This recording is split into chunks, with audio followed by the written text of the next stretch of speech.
Well, I haven't been making too many videos. My YouTube videos don't get seen so much, and I've been concentrating on other things, but I figured there might be a few things that people have been talking about, but also something that people haven't really been talking about that I might want to mention.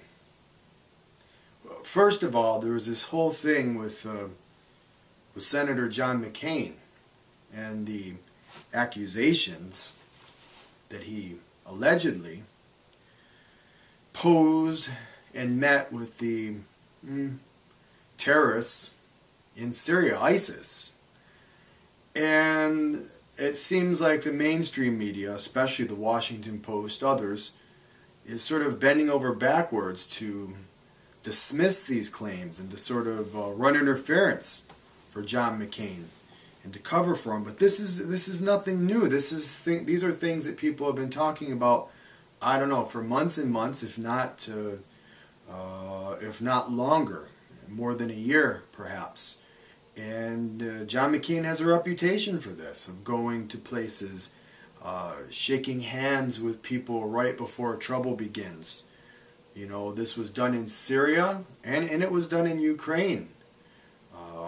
In Ukraine, where they're among the so-called demonstrators on the Maidan, which I thought was sort of an American. We have a long history of covert actions and false flag type things. I thought especially the violence which was initiated, I can't prove it, but it seemed to me that that would be right along the lines of what American foreign policy would be or would do to reach certain ends. McCain went there, shook hands with some people. Turns out that amongst the people in the Maidan, there are literal fascists. That's not even argued about. It's just, I mean, somebody might want to take issue with that, but whatever parties they are, the right this, the right that, the far right this, they're literally fascists. So I can't understand why the mainstream media is going out of its way to cover for John McCain. We have the pictures. They say are hoaxes. There's two of them that I've seen. One of them is more convincing than the other. But these accusations aren't new. Again, they're very old accusations. And I've known right along that McCain was meeting with people that if anyone else were to meet with these very people, we'd be in, if we did a lot less than he's done, we'd be in a lot of trouble.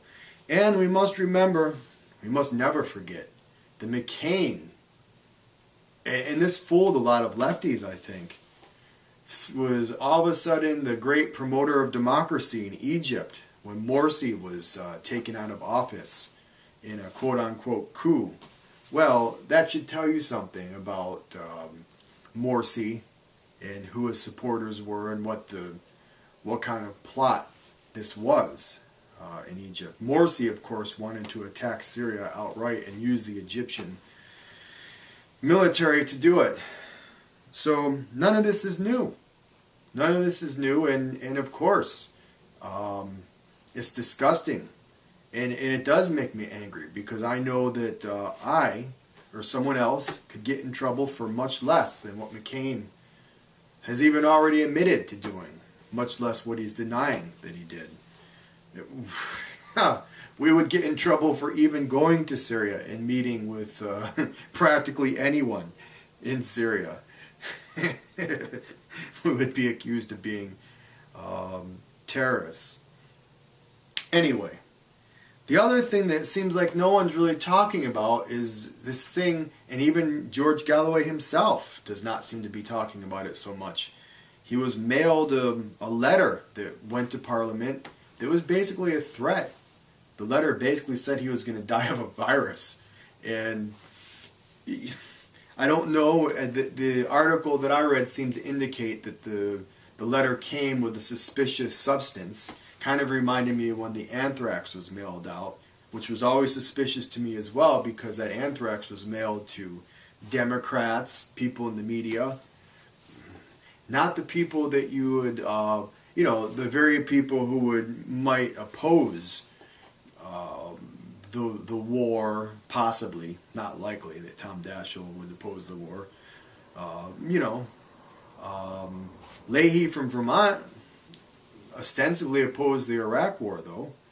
And this all happened at the time of the Patriot Act coming up. So it was all very suspicious that this was going on. Anyway, that's a little side thing. And it reminded me of that. The only reason I can think that that would be done, because Galloway himself said that it had nothing to do with Scotland, the Scotland vote, which I'm going to get to in a minute, is it would have to do, I think, with his outspoken, politics, his outspoken sort of championing of the Palestinians and Gaza. That's what it would have to do with. And I don't want to speculate on where that letter came from, but a lot of people, you could speculate. I don't know where it came from. Apparently, the authorities, I want to say Scotland Yard, I don't know if it's technically Scotland Yard, but the authorities are looking into it, and that's the last that was said about it in the news. I'll try to include a link underneath in case anyone comes across this video. The other thing is the referendum in Scotland. There's been a lot of talk about it. Tarpley has his view, and I agree, and Galloway has his view. Very much no. To a great extent, I agree with them. Other people say, well, it seems rather obvious that the Scots would vote for their own independence. And some people think that the whole thing was, in the end, had to be rigged. Which, you can't, I don't know, but I mean, it does seem kind of, you might think that the Scots would vote for their independence and vote yes. But I mean, that's just a presumption or, a supposition on my part. Nonetheless, it does, if you think about it, it was really a fight between sort of the establishment and rich people and billionaires. Which billionaires are going to run Scotland? That's really all it was. So, I mean, I don't know. I guess that's all I have to say about that. All right, well, thank you.